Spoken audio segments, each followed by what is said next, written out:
Crystal Technology in Atlantis.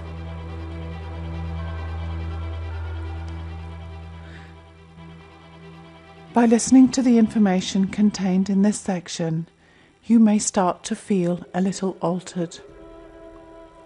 By connecting with this ancient knowledge and ancient technology, you are awakening crystal light codes that have lain dormant in your DNA.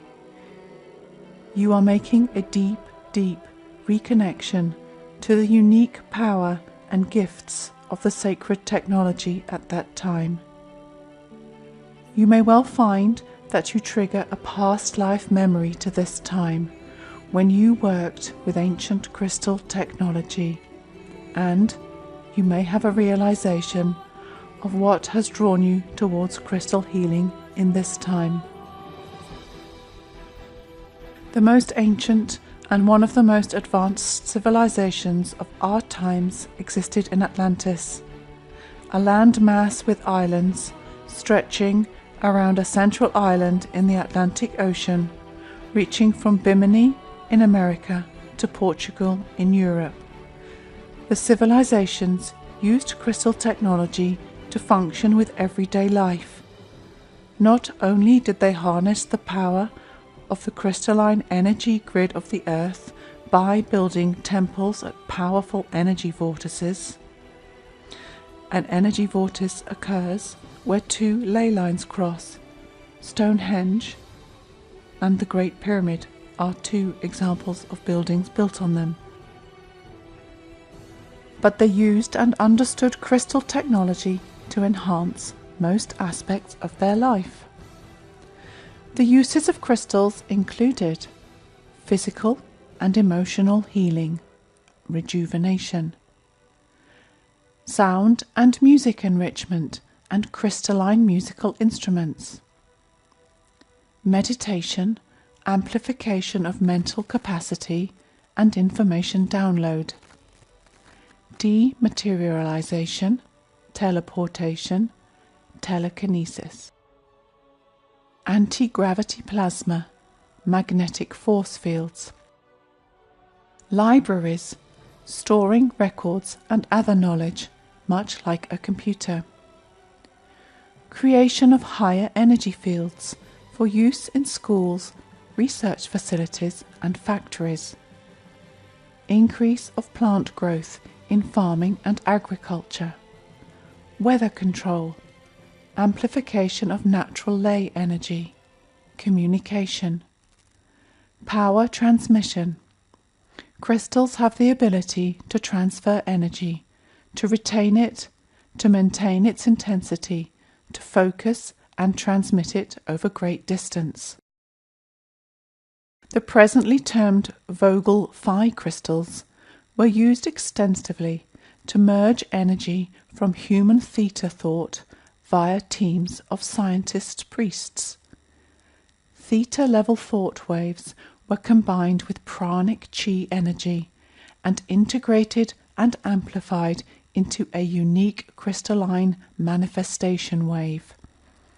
An Atlantean laboratory of great sophistication existed in a subterranean city to work with this, and other utilization of crystal energies, including hyperdimensional teleportation. Their everyday crystals were sustained by master crystals. Each master crystal was housed in its own temple in different parts of Atlantis, and was maintained by the priests and priestesses whose job it was to maintain their purity and functionality. The Isle of Poseidon in Atlantis was at that time the planet's most potent vortex portal complex. The Isles of Poseidon housed the Temple of Healing, the Temple of Sound, the Temple of One, the Temple of Regeneration, and the Temple of Knowledge, each with their own unique master crystal. Poseidon housed most of the major centers for higher learning. These were placed on Poseidon because of its proximity to beneficial electromagnetic energies that spiraled upward from the Earth's core and crystalline grid. An incredibly potent healing spring flowed on Poseida near the Temple of Healing. It was referred to through stories to this day as the Fountain of Youth. It is said to flow still today into the oceans near Bimini. The Temple of Thoth and the Ruby Temple of Fire housed other master crystals in another part of Atlantis. Edgar Cayce, the Sleeping Prophet, gave one of the most detailed descriptions of the Atlantean uses of the master crystals. The crystals, he said, were housed in special buildings, oval in shape, with a dome that could be rolled back, exposing the crystal to the light of the sun, moon, and stars at the most favourable time. The interior of the building was lined with non-conducting metal or stone, similar to asbestos, or bakelite, a thermosetting plastic. One such crystal, called the Tuayo stone or firestone, was huge in size, cylindrical in length, and prismatic in shape, cut with 6 sides.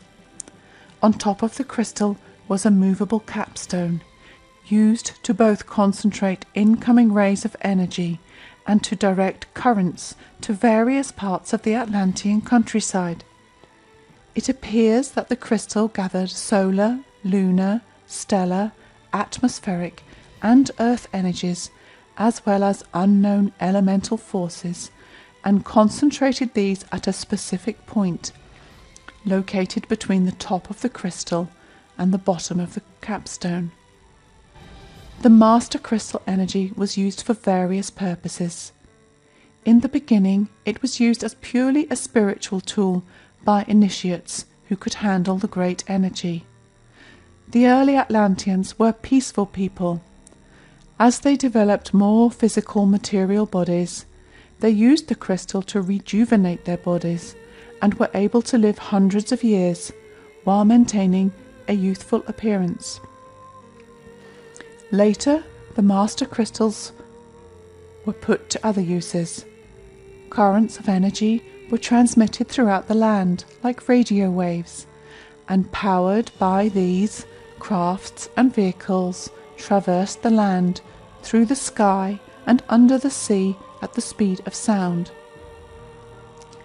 By utilizing other currents originating from the great crystals, the Atlanteans were also able to transmit over great distances the human voice and pictures like modern television. In the same manner, even heat and light could be directed to specific buildings or open arenas, giving illumination and warmth by seemingly invisible means.